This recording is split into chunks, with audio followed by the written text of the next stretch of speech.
Hey, what's going on everyone? So today we're taking a look at a brand new bike. This is the Cybertrack 300 by Metakoo. Now this is the upgraded version to their previous model, which was the Cybertrack 100.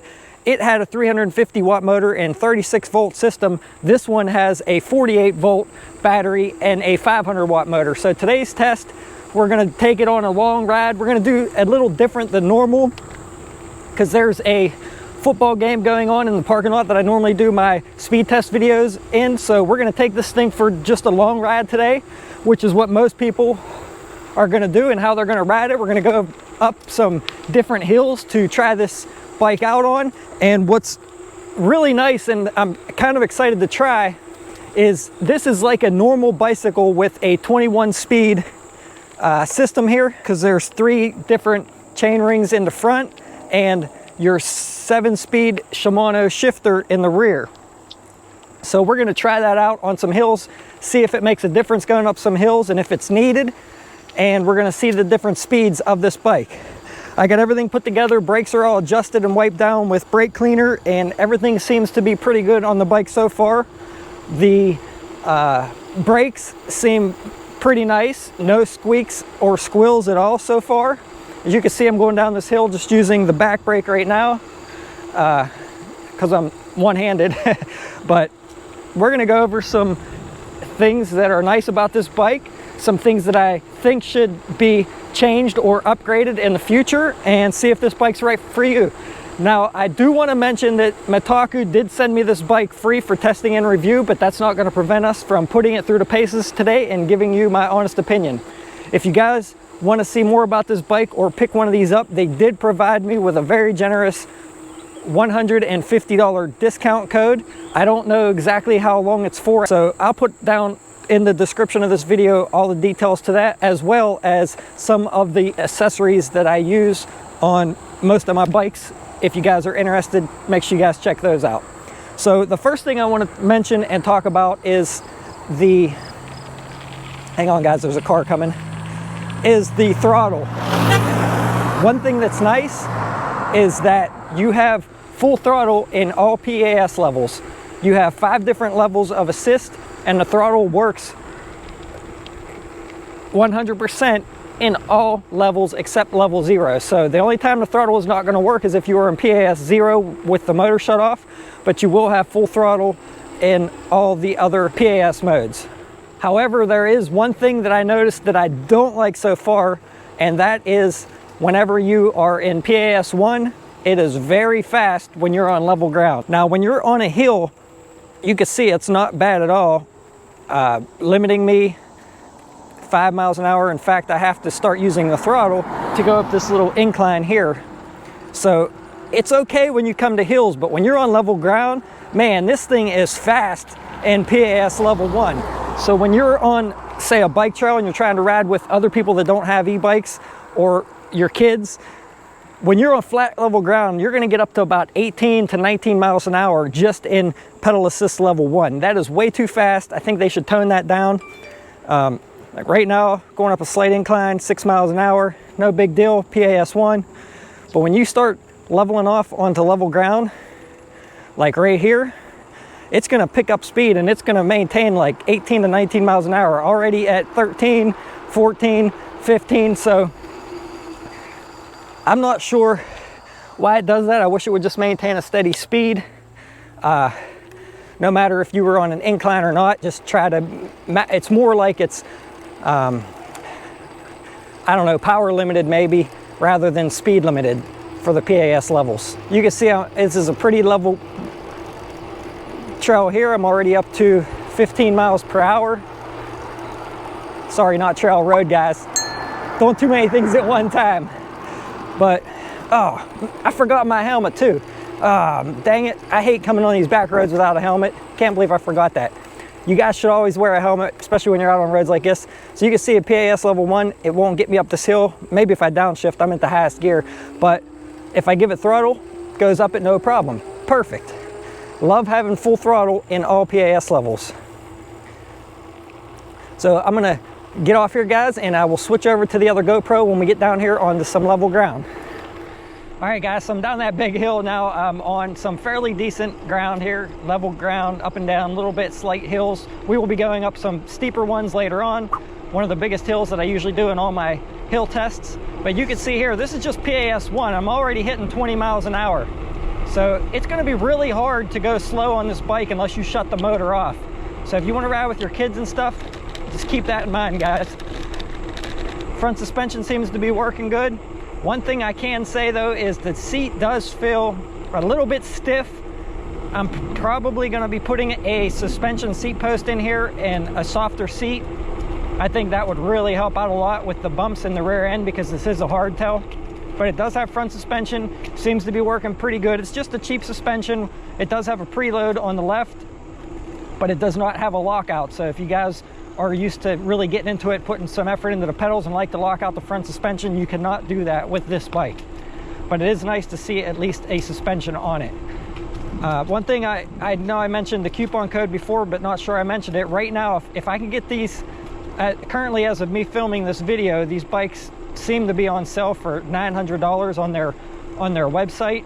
And if you use that coupon code and take advantage of that and get one of these for $750, if this bike ends up testing out good throughout the rest of this video, that's probably going to be a pretty good sweet deal for a lot of people, you know, entry level, trying to get into an e-bike to see if they like it or not. So all right, guys, so I'm still in PAS1. You can see right here on the display, see that? No throttle, PAS1, 20 miles an hour. That, like I said, is too fast for PAS1. So if you shift up into say 5, let's see if it gets any faster.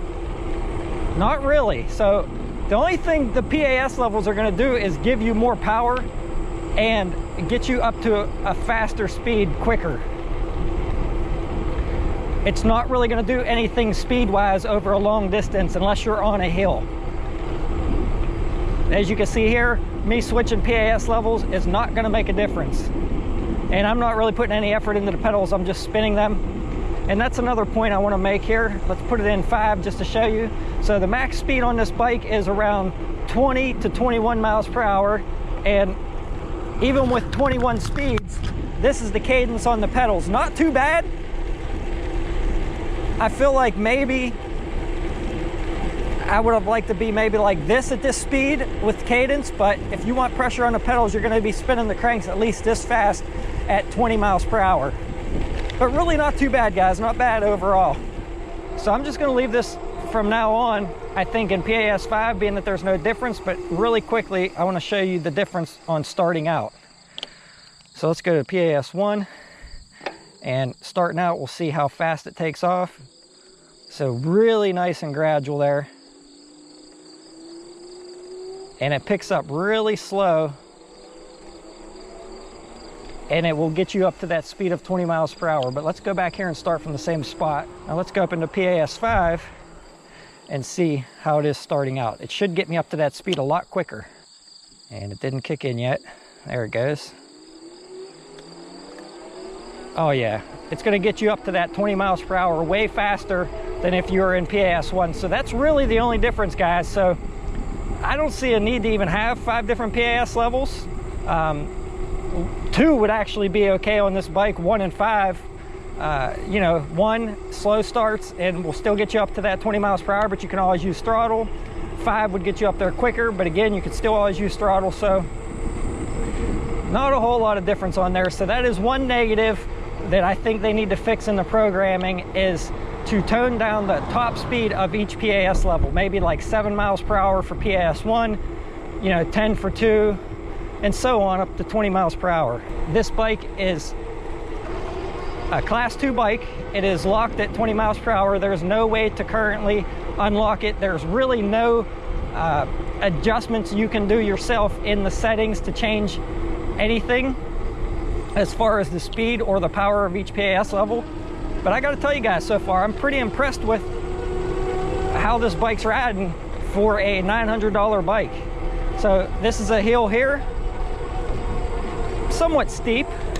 I'm not putting any effort into these pedals, guys. I'm just rotating them. I'm in the highest gear still, and I'm maintaining 15, 13 miles an hour was the lowest it went.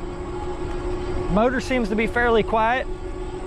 I can't hear it too much, so that's nice. Now I'm gaining some more speed, but pretty nice, guys, right up it. I would say, well, I'm gonna wait till we get on some steeper hills before I say anything about what I think about the power of this bike. So I want to make sure I get a good test in. All right, guys, trying it out on some bumps. We know how bumpy these roads are here in Pennsylvania. So that front suspension is pretty nice, working pretty good so far. Ooh, that one's a deep one there. I ain't hitting that one. That's a tire buster there. Now this front suspension isn't nothing spectacular, but it's definitely better than having nothing, and does help soften the blows of some of those bumps in the front end. Now this is still a hardtail, so if you want to get even softer yet, you're going to need a better seat or a suspension seat post, which I'll put down below in the description if you guys are interested in picking one of those up. I would highly recommend the Cloud 9 seat, but it will look a little funny on this bike, but it would definitely give you some good comfort. All right, guys, so when you're pulling out, one thing I want to mention is this isn't going to be no powerhouse that throws you back when you hit the throttle or when you start pedaling, even when you're in PAS 5. It does have a little bit of kick to it, but it's really nice and gradual overall. Pretty nice in my opinion. I don't really like bikes sometimes when you're trying to ride it at a slow speed, or just in like a little city or town or something, and you hit the throttle and you're trying to hit it just a little bit and it takes off and jerks you. So that is really nice that it's nice and gradual for things like this. You know, you hit that throttle, you don't want it to take off. Pretty nice suspension there on the front. Like I said, it's just cheap, but it does work. GoPro, stop recording. So I want to show you one thing that's nice about the 21 speed, and that is for going up hills or pedaling the bike without assist. You can see it's on 0 there, and I'm just pedaling with no assist.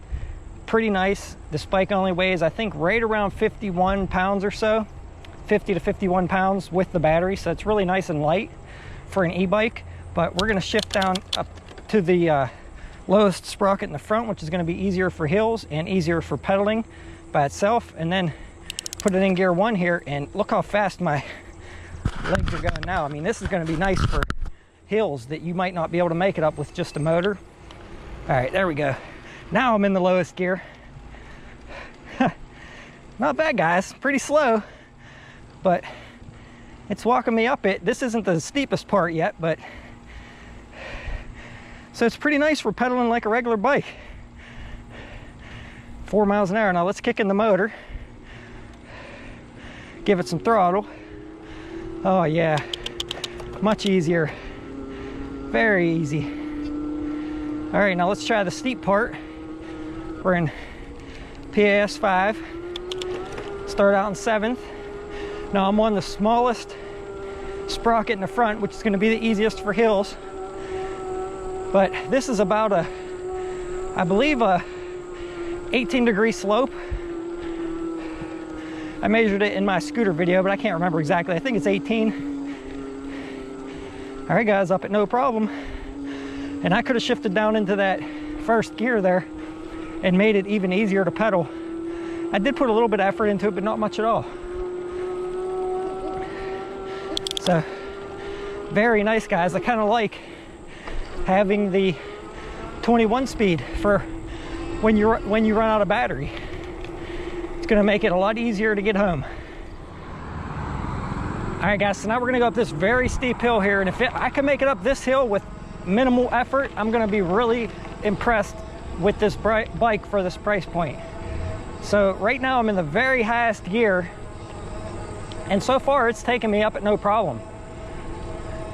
And it's going to be hard for you guys to see what grade this is at, but I'm going to go ahead and downshift up here to the smallest sprocket in the front. Even though I don't really need it yet, it's pulling me up at no problem. I'm gonna just make it a little easier to help the bike out here. And that's pretty good right there, guys. Right up at no problem. Wow, I'm actually pretty impressed. I still have 7 gears to go over on the back sprocket yet, so I'm not in the lowest yet.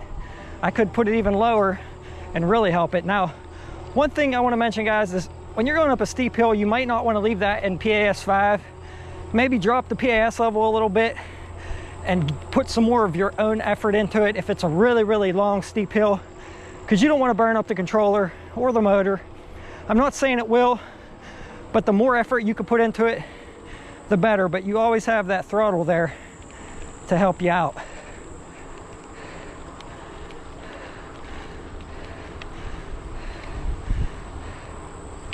It feels like it's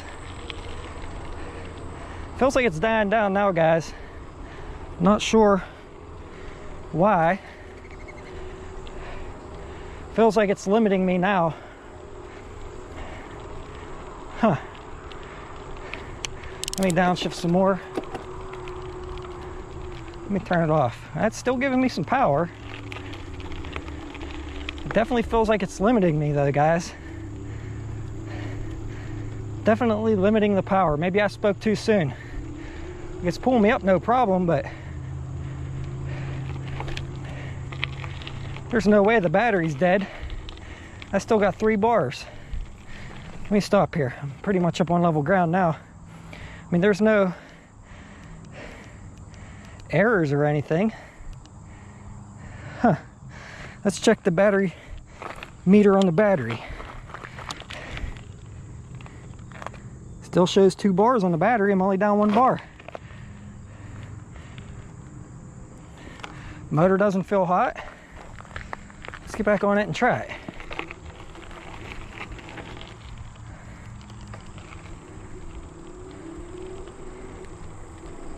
Yeah, guys, it's limiting me for some reason. Maybe the controller got hot.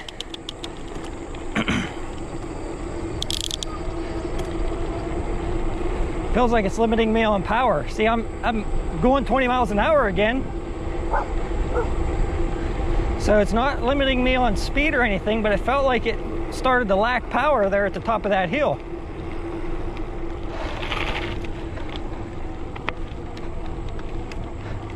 Let's see, let me go down into 1 and hit the throttle here.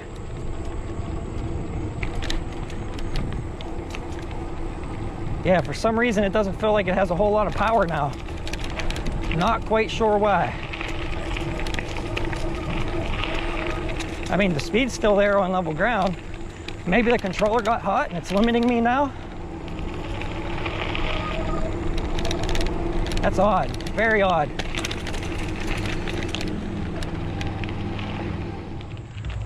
All right, guys, so this is the hill that I normally do all my hill tests on in my initial review videos. So we're gonna try it out here and see.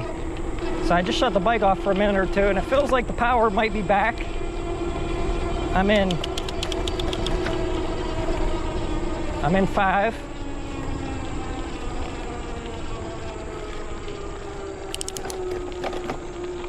Decent power. Right up it, no problem. So I think it just started limiting me, guys, because maybe something got hot. I think possibly the controller, because the motor didn't feel hot at all. All right, guys, so we stopped to take a little break and show you guys the features and specs about this bike. I told you guys this video is going to be a little bit different. So as you've seen on that hill, I realized that it started limiting me power coming up at the very top, and I think maybe the controller overheated slightly, so it was limiting me. It didn't cause any issues other than the fact that it limited me until it cooled down. The battery didn't feel hot, the motor didn't feel hot at all, so those are very well capable. The only limiting factor may be the controller, which is kind of built into the battery mount. I believe I can't take the battery off right now because I don't have the key, but it did feel warm underneath here, and that's where the controller is. So I'm assuming that that is what limited me. So that's really going to be the only limitation on this bike as far as power wise. If you guys have a lot of long hills in your area, you might have an issue with that. What I recommend is putting it into the very lowest gear possible, putting in as much effort as you can, and then just using the throttle as needed. And that would help limit the overheating on the controller. And again, I'm assuming that's what happened. I'll know more over a longer test. Maybe we'll ride some more after this just to see if it does it again. We'll go up another long hill and see if it limits me again. Let's go ahead and look at the specs and details of this bike. We're gonna do it a little differently. These hand grips I wanna mention are very, very hard rubber. I would love to change them to a silicone foam. However, I'm not quite sure this one will come off because it kind of seems like when you try to twist this, the whole throttle twists. So I believe this might be all one piece, throttle and all. So I'm not sure I could change this grip to a silicone foam. If I end up being able to get that off in the future, I'll let you guys know, or if you know, leave it down in the comments if you've changed these and know if they'll come apart. So that's one negative. If you can't get that off, is it may be hard to change the hand grips. The display is the same as some of my other displays. However, you don't have a whole lot of adjustability here, but it does give you a nice readout. PAS levels 0 through 5, battery level, mileage for your trip. Then you also have your odometer max, average speed. So it does give you a few different options. This is my phone mount that I use on all my videos. That doesn't come with the bike, but if you guys want to get one of these, I'll leave a link down below in the description for that. They're really cheap, like $7 or $8, I believe, at the time of me filming this. On the front, they give you a reflector and a reflector on the back underneath the seat. However, there is no lights at all on the bike, so no front light, no tail light. So that's a negative. You have your 3-speed shifter over here for the front sprocket, which is, I believe, 21, 31, and 42 teeth there on the front sprocket. And then you have your 7-speed Shimano shifter over here on this side that comes down to the 14 to 28 freewheel on the back. And it's using a Shimano Tourney TZ derailleur here. So pretty nice that they used a name brand derailleur there. Shimano Tourney TZ on the center shifter as well. Oh guys, it does look like they put, remember I said about the chain flap, and it does look like they put some kind of protective film there for the chain, so that's nice. Would have been nice if it was something where you didn't hear it hit, but at least that is protected from getting nicked up. These pedals are definitely, they're like a cheap pedal, but they're definitely grippy, will definitely keep your foot from slipping off. Has some nice grip there. Pro wheel cranks, has a chain guard ring on the outside, so that's nice to see. Now, some of the cool specs about this bike is it is a 500 watt motor.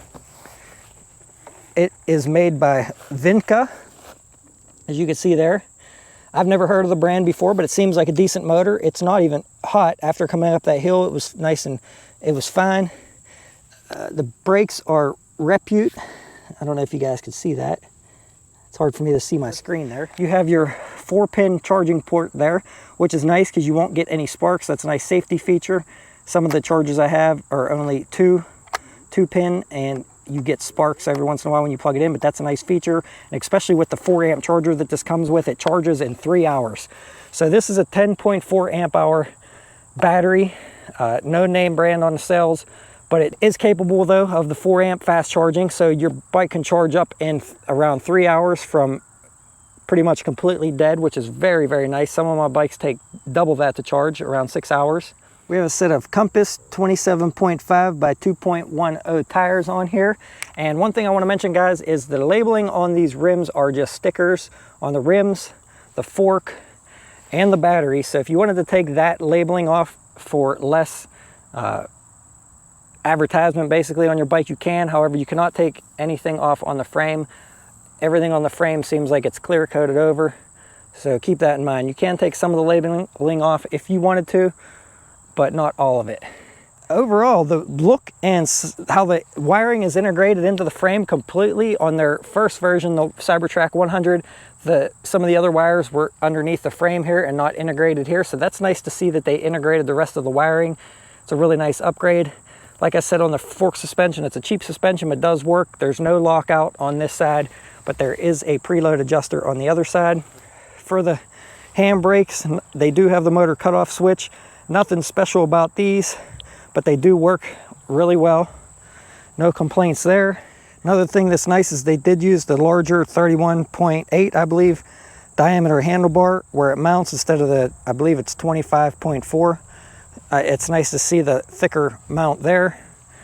And like I said, on the brakes, they are Repute brakes and 160 millimeter rotors on both the front and the back. Has a quick release on the front wheel, so that's nice for being able to transport your bike in a smaller form factor. pedal assist sensor there. The seat, as I said, wasn't too bad, but did seem a little bit uncomfortable. Pretty soft. I mean, it's not too bad overall. I would say either a suspension seat post or maybe just a softer seat would probably be perfect for that. Easy, cheap upgrade. And I'll leave a link down below to some of the seats that I recommend. The Cloud 9 specifically. It will look a little weird on this bike, but it would definitely be a lot more comfortable. Now, another negative about this bike, and for $900 or a little over $1,000 for what it seems to be the original price, I would say it should be included. But if you guys use my coupon code, definitely for $750, I could see why they're not, is front and rear fender and a rear rack. And I'm not quite sure you can put a rear rack on here because there really doesn't look like many mounting points up here. You might be able to find a rack that maybe mounts to the seat post or something, but it doesn't look like there's any mounts down here, so that might be, it would have been nice to see at least some kind of mounting systems to where you could just buy an aftermarket rack and put on there. So keep that in mind, guys. It would be, I haven't looked on their site to see if you could buy fenders. It does look like there's some mounting holes to be able to mount fenders. And I don't really ride in the rain, so it doesn't affect me at all, but it would be nice to see if, you know, they did make some fenders or something that you could put on here. Another thing I wanted to mention, guys, is they give you the derailleur guard there, so that's nice to see. And the kickstand is adjustable with this Allen screw on the back, so you can adjust it up and down. That's nice to see that that is adjustable, so you can put it to your liking for the tilt of the bike when it's on the kickstand. Let's go ahead up a few more hills, guys. I want to make sure I get a good accurate test on this controller. It should have had a little bit of time to cool down and see if the power is back and see if it's good, and then we'll see if it cuts out again. So let's get into it, guys. That's why I do these reviews, to show you guys how good these bikes are and if they're right for you. So I'll give you my final opinion here at the end, but let's go ahead and get back to the ride test. All right, guys, so we're gonna cruise up this road for about a mile or so, half a mile or so. It's mostly uphill. That should put a pretty good draw on that controller and the motor. And then we're gonna go back and go up a pretty steep hill going back towards my house to see if it limits me again. So let's see how this does, guys.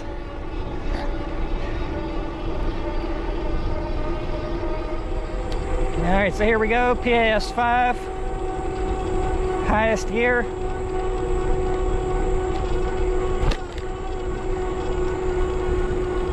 So far, so good. And I don't know if you guys can tell, but this is uphill. Slight grade, maybe. Well, I just felt like something happened.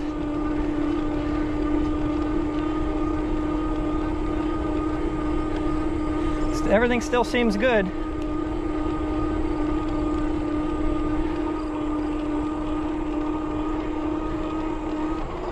Nope, I just felt something cut. It like cut and then come back in.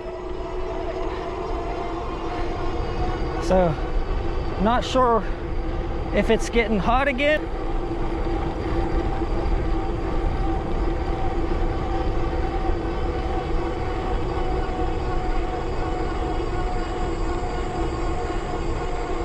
We'll definitely find out when we get back there on that steeper hill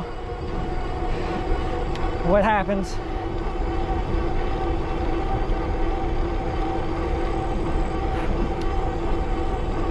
That seems to be okay now.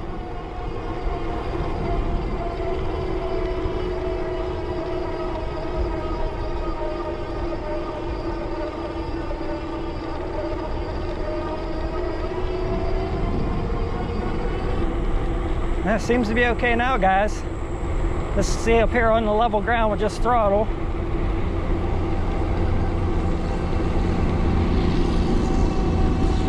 Full throttle, PAS 5.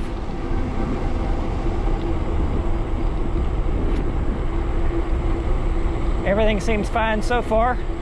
And guys, that's why I do these real world test, guys, to show you guys the good and the bad and what bikes are right for you.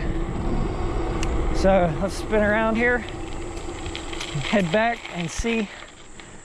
Overall, it did pretty decent up that hill, but I did feel one or two slight stutters, like it limited the power and then just come right back on. So I don't know what the deal with that is. All right, guys, here we go up this steep hill here. We're gonna see if it cuts out and what the deal is. Hopefully we're good, but we'll see. Let me downshift here just in case.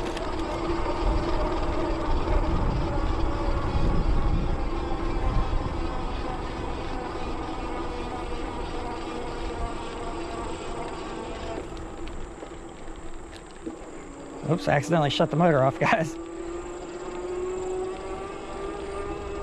So right now I'm in PAS 1 and just using throttle.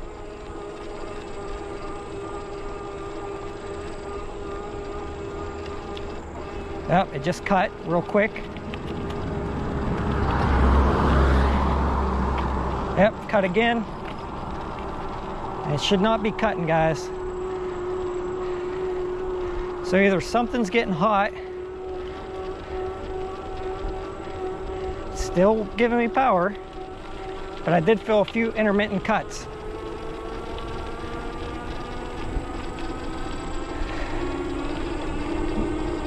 It didn't limit me completely like it did on that first hill, but it did cut real quickly for a split second and then back on. So hey guys, so I reached out to Metakoo. I figured I'd give them the benefit of the doubt. If there was something wrong with the bike, I'd like to talk to them about it and see what the issues were. They ended up sending me another bike, which is this one right here. Just got done on my test ride from it, and it's doing exactly the same thing. It's limiting me. Once I got to the same exact hill, pretty much the same exact spot, I did the same trip. So that makes me believe that something is overheating, causing this thing to limit itself after a while going up some hills. Now I swapped out the other battery that I had, because now that I have two batteries, I had one fully charged.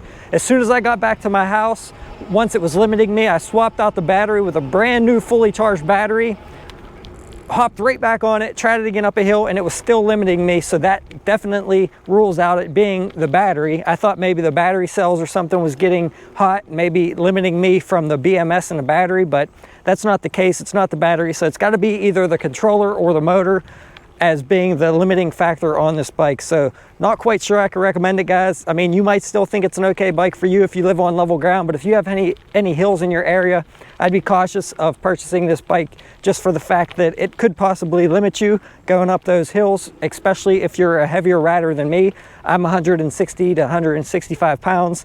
So if you're heavier than that, this thing could overheat a little quicker and it's going to limit you. So I hope you guys found this helpful and interesting. I wanted to give this bike a good review because initially I was impressed by it. But like I said, if you guys are still interested, you can get this with my coupon code currently for $750. I'll still put it down below in the description, because like I said, what may not be for me might be right for you. So I hope you guys find this video helpful. Please hit the thumbs up, leave a comment down below if you can. It really helps my channel out, and I will see you guys around on the next review. Thanks for watching, everyone.